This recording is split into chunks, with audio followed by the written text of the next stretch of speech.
Tiranos como Iván el Terrible o Stalin son a menudo vistos como figuras que fortalecieron el prestigio de Rusia, aunque fuera a costa de represión y violencia. ¿Por qué Rusia no puede dejar de ser una dictadura? Y hay países que no pueden dejar de ser dictadura, entonces. Vamos a ver acá del canal el mapa de cepas, de Sebas. Voy a dejar el video acá en la descripción y vamos a ver juntos sobre eso. Si es que eres uno de estos angelitos que se considera antiimperialista y al mismo tiempo eres pro-ruso, déjame invitarte a revisar conceptos.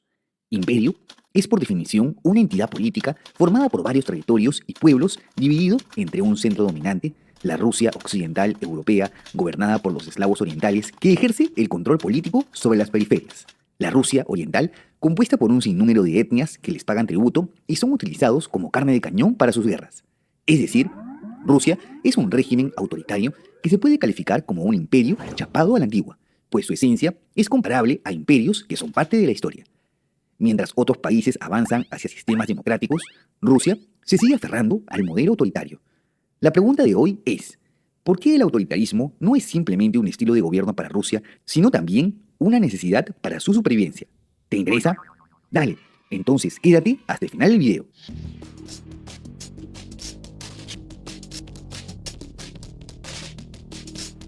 Para comenzar, sería bueno que hablemos un poco del único periodo en la historia del gigante ruso en el que intentó convertirse en una democracia, es decir, tras la caída de la Unión Soviética y el inicio del proyecto de la Federación Rusa.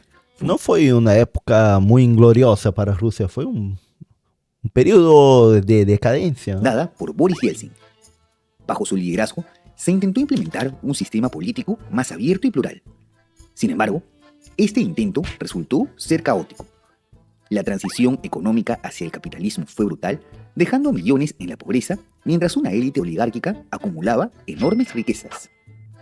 Las instituciones democráticas nacieron débiles y vulnerables, lo que conllevó a eventos como la crisis del Parlamento ruso en 1993, en donde Yeltsin tuvo que utilizar a las Fuerzas Armadas para bombardear el edificio parlamentario. Muy democrático que bombardeó el parlamento. En 1996, los separatistas chechenos ganan la primera guerra contra Moscú y proclaman su independencia de facto. 2 años después, una crisis financiera hundió la economía. Con estos dos factores, los rusos de a pie comienzan a perder la confianza en el sistema democrático. Este caos allanó el camino para que un joven exagente de la KGB asumiera el poder en 1999. Putin logra así estabilizar el país, pero construyendo un régimen autoritario que perdura hasta nuestros días. Para el 2006, según el índice de democracia de The Economist, Rusia era considerado como un régimen híbrido con una puntuación de 5.02 y posicionándose en el puesto 102. Según el informe del 2022, Rusia es un régimen autoritario con 2.22 puntos, ubicado en la posición 144. Una dictadura en toda regla que podemos resumir en hechos como la desaparición de gran parte de la oposición política, siendo Navalny el más representativo.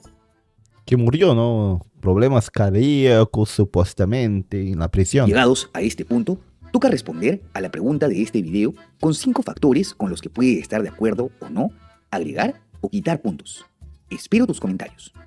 El primero es la historia imperial de Rusia. Desde el Principado de Moscú en el siglo XIV, el país se expandió constantemente, conquistando territorios desde Siberia hasta el Báltico y el Mar Negro.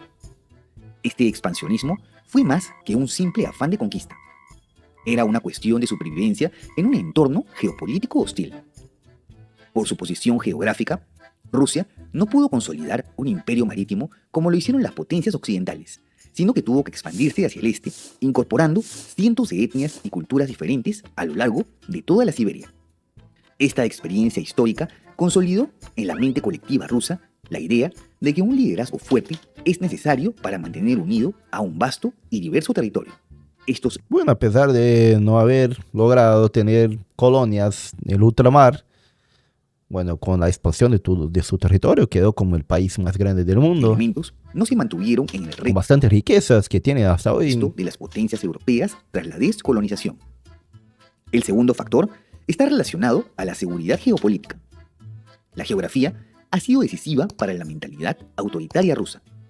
Rusia es el país más extenso del mundo, pero también uno de los más expuestos.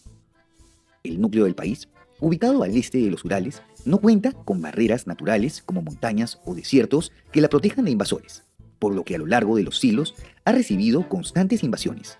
Mongoles, suecos, franceses y alemanes son algunos ejemplos. Para protegerse, Rusia desarrolló una estrategia de profundidad territorial, utilizando su vasto territorio como un amortiguador. Esto llevó a una mentalidad de constante amenaza externa, donde la seguridad nacional depende de un control firme tanto dentro como fuera de sus fronteras. Desde esta perspectiva, un régimen autoritario es la única forma de garantizar una respuesta rápida y efectiva a posibles amenazas. El tercer punto se relaciona a la influencia regional. Rusia no se ve a sí mismo como un país, sino como una civilización en sí misma. Coméntame, por favor, si estás de acuerdo o no con esta percepción. Rusia no es ni Europa ni Asia, sino simplemente Rusia. Por tal motivo, Rusia se ha jactado de mantener históricamente una esfera de influencia que incluye Europa del Este, Asia Central y el Cáucaso, mundos ajenos a su esencia. Durante siglos, ha considerado vital mantener su control sobre estas regiones para preservar su estatus de gran potencia. La pérdida de esta influencia tras la disolución de la URSS fue un golpe devastador para Rusia. Por tal motivo, Putin ha trabajado para recuperar esta esfera de influencia usando herramientas como el poder blando, alianzas con líderes afines a su régimen y las intervenciones militares. Ucrania es solo la punta del iceberg, pero la Rusia de Putin ha buscado mantener su influencia así tenga que utilizar la violencia. El cuarto punto se relaciona con la identidad nacional. Bueno, Putin, la guerra de Chechenia, esa que había un periodo en 96, después le ganó Putin realmente y sometió a los chechenos, que hoy luchan en su guerra en contra de los ucranianos. Y también prácticamente terminó con el terrorismo interno en Rusia. La identidad rusa está profundamente entrelazada con su historia imperial y autoritaria. Tiranos como Iván el Terrible o Stalin son a menudo vistos como figuras que fortalecieron el prestigio de Rusia, aunque fuera a costa de represión y violencia. Este orgullo nacional también se refleja en la narrativa cultural rusa, donde la literatura, la música y el arte celebran el sacrificio y la resiliencia. Uno de los casos más emblemáticos es la obertura 1812 del famoso compositor Tchaikovsky, en donde se celebra la victoria de Rusia sobre las tropas napoleónicas, reflejando la valentía y el sacrificio de la nación frente a un enemigo. Por lo tanto, para muchos rusos, un líder autoritario no es un dictador, sino una figura necesaria para guiar el país en tiempos difíciles. Mira. El quinto y último punto se relaciona a mantener la integridad territorial en el país. Rusia es un mosaico de etnias y culturas gobernada por los rusos, eslavos orientales, que son el pueblo hegemónico del país. Desde el siglo XIX, el gobierno ruso ha buscado rusificar las regiones más diversas, fomentando la lengua y cultura rusa como predominantes y enviando a rusos étnicos a que habiten en dichas regiones. Esto ha sido particularmente importante en regiones con movimientos secesionistas como Chechenia en los años 90. Este ya mencionado conflicto mostró cómo un gobierno central democrático podía amenazar la integridad territorial de Rusia. La respuesta de Putin fue contundente: aplastar cualquier resistencia, dando concesiones a tiranos incluso más sanguinarios como Kadyrov. Desde esta perspectiva, el autoritarismo es una garantía de estabilidad frente a una posible fragmentación del país. Como ves, Rusia no es autoritaria simplemente por elección, sino porque su historia, geografía e identidad nacional la han moldeado para depender de un sistema así. Este modelo ha sido clave para mantener su integridad territorial, proteger su seguridad geopolítica y sostener su influencia global. Sin embargo, este camino también tiene un costo: limitar las libertades individuales y el desarrollo de instituciones democráticas. Es bien posible que si Rusia no tuviera un liderazgo muy fuerte, realmente habíase balcanizado, posiblemente ya habría Al pasado. final de cuentas, Rusia enfrenta una tensión constante entre su deseo de modernización y las ataduras de su pasado imperial, que es lo que mantiene su estatus. Por lo que ahora quisiera saber tu opinión. ¿Te parece que Rusia puede romper este ciclo o está condenada a repetirlo? ¿Qué otra razón crees que influye en que Rusia sea dependiente de un líder autoritario para sobrevivir como Estado? No te olvides de dejar tu comentario. Bueno, qué interesante que pone acá. Vamos a ver qué comentó la gente acá. Inclusive se ha entrevistado a varios rusos. Ellos no quieren un presidente, sino un líder fuerte que ejerza su poder a una democracia. El mayor logro político de Boris Yeltsin fue mantener a flote la industria de él solo.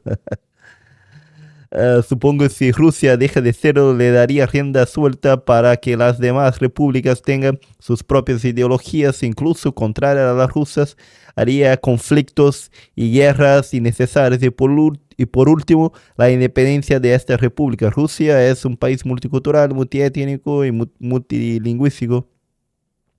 Aún recuerdo cuando fui por primera vez a Rusia, iba con la mentalidad de que aquello era Europa y me equivocaba rotundamente, puesto que la mentalidad y la predisposición de la gente implican que sí, verdaderamente no son ni Europa ni Asia, son Rusia. Además, las particularidades de la sociedad rusa a caballo entre Europa y Asia, así como sus etnias y distintas culturas, crea un paradigma parecido al subcontinente indio, al cual es una civilización compleja en sí misma. Muy interesante, bueno, muy interesante el video acá.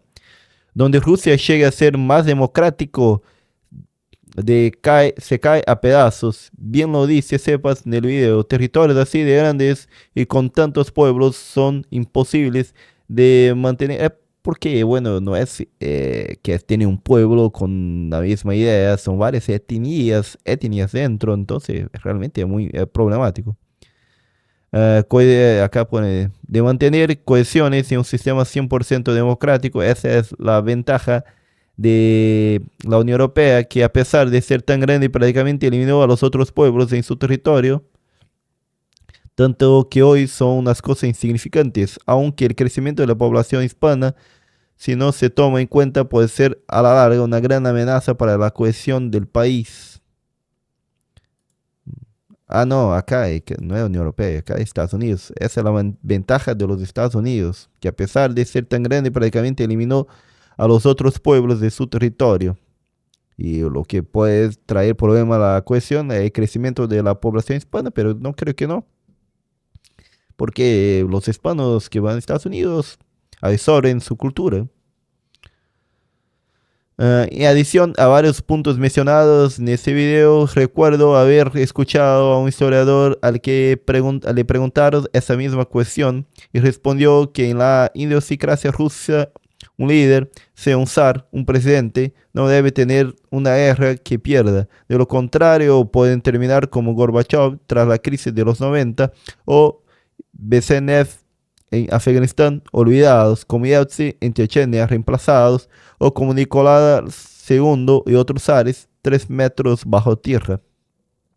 Si Putin no puede vender una victoria en Ucrania, ya sabemos cómo puede terminar. Pero me parece que con eso Putin va ganando, porque ya va quedando con Crimea y desde 2014 y prácticamente tiene 20% del territorio de Ucrania, una región rica, industrial y con muchos minerales. Entonces, creo que sí puede vender la victoria sobre Ucrania, pase lo que pase. Y eso parece que se va a quedar. ¿Qué piensan ustedes entonces? ¿Rusia no tiene posibilidad de ser un país democrático? Me gustaría saber más. Dejar los comentarios. Soy Santiago Brazuca desde el sur de Brasil.